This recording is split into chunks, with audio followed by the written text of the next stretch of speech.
kelihatannya serius-serius aja. Dan bisa dibilang Ridho selalu ngabisin waktu sama Hilmi, kecuali di malam hari.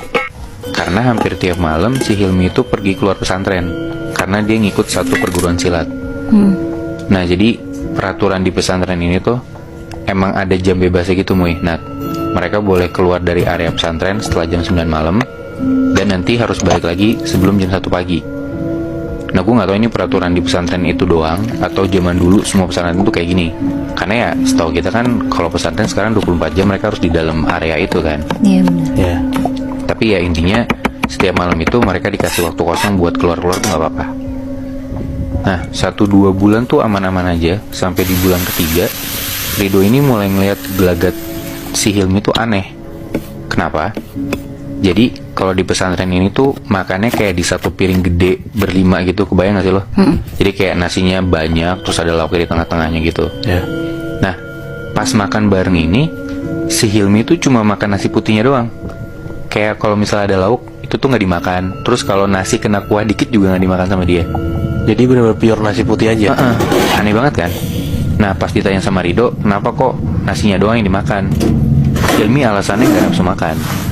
Nah tapi kejadian untuk dia cuma makan nasi doang tuh nggak cuma sekali 2 kali Muy. Nah tiap hari pas makan bareng Hilmi ini cuma makan nasi putih doang. Dan hal ini tuh dilihat juga sama ustadznya. Ustadz yang dititipin gitu loh sama orang tuanya tadi yang gue bilang. Nah karena Ridho deket sama Hilmi, Ridho dipanggil lah sama si ustadz ini. Sebutlah nama ustadznya Ustadz Dadang gitu ya. Sekalian semacam laporan perkembangan gitu, kayak si Hilmi ini gimana perkembangannya, ngajinya segala macam.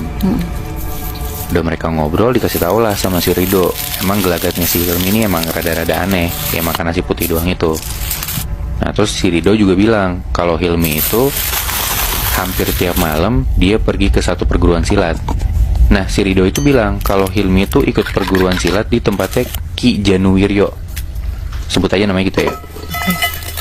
Nah ngedengar kayak gitu sih Pak Ustadznya kaget. Pak Ustadznya bilang, wah dia itu terkenal silat yang pakai ilmu hitam, kata Ustadznya gitu. Ridho kaget dong. Iya berarti sahabatnya belajar ilmu hitam gitu kan. Di situ Ustadznya bilang, ya udah kamu tolong ikutin dia aja, dia pergi kemana kalau malam. Akhirnya hampir tiap malam kalau Hilmi keluar dari pesantren, Ridho ngikutin tuh, ngebuntutin dari jauh. Dan emang Hilmi ini keluar pesantren itu ke tempat silat buat latihan silat sama si Ki Januwiryo itu.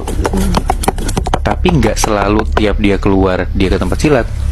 Ada kayak misalkan dalam 1 minggu si Hilmi ini keluar dari pesantren itu 3 atau 4